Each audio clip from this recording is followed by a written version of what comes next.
ৰাইজক কি বাৰ্তা দিছে?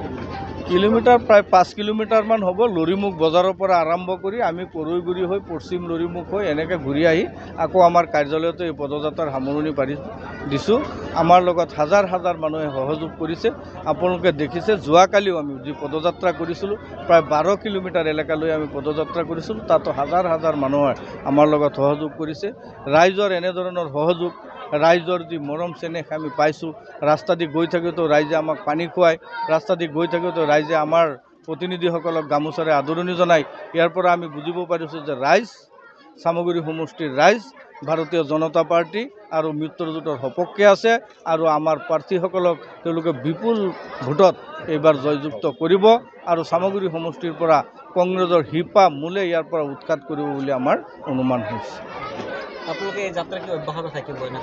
এই যাত্ৰা যোৱাকালিৰ পৰা আৰম্ভ হৈছে।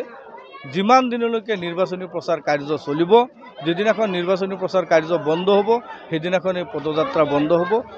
অবিৰতভাৱে এই পদযাত্ৰা চামগুৰি সমষ্টিৰ বিভিন্ন পঞ্চায়তত প্ৰত্যেক দিন সন্ধিয়া এনেধৰণৰ পদযাত্ৰা অনুষ্ঠিত কৰা হ'ব। ৰাইজৰ যিহেতু যথেষ্ট সঁহাৰি লাভ কৰিছে, আপোনালোকে এইবাৰ পঞ্চায়তসমূহ কি দখল কৰিব নে কংগ্ৰেছৰ কিছু পৰিমাণে লৈ যাব বুলি দেখা গৈছে? ইয়াতো কংগ্ৰেছৰ লগত আমাৰ কোনো কম্পিটিশ্যন নহয়। কংগ্ৰেছ আছে বুলি মই দেখা নাই। নমিনেশ্যন পৰ্বটো আপোনালোকে দেখিছে। কংগ্ৰেছৰ যে নমিনেশ্যন লৈ গৈছে 2-3জন মানুহে 10-12টা নমিনেশ্যন, ৱাৰ্ডৰ নমিনেশ্যনবিলাক নি পেলাই তেওঁলোকে মনে মনে অফিচাৰবিলাকৰ হাতত দি থৈ আহিছে। এইটো তেওঁলোকৰ মনোনয়ন পত্ৰ বুলি তেওঁলোকে কৈছে।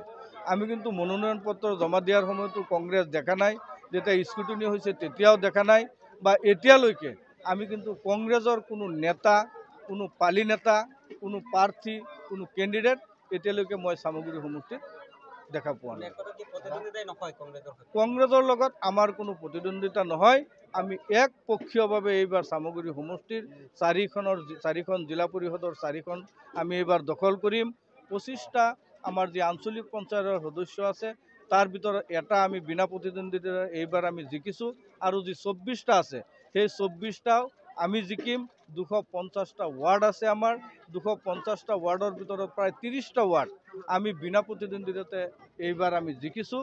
বাকী যি 220টা আছে সেইখিনিও আমি নিৰ্বাচনৰ জৰিয়তে ৰাইজে সেইখিনিৰ কাৰণে আমাক মেণ্ডেট দিব।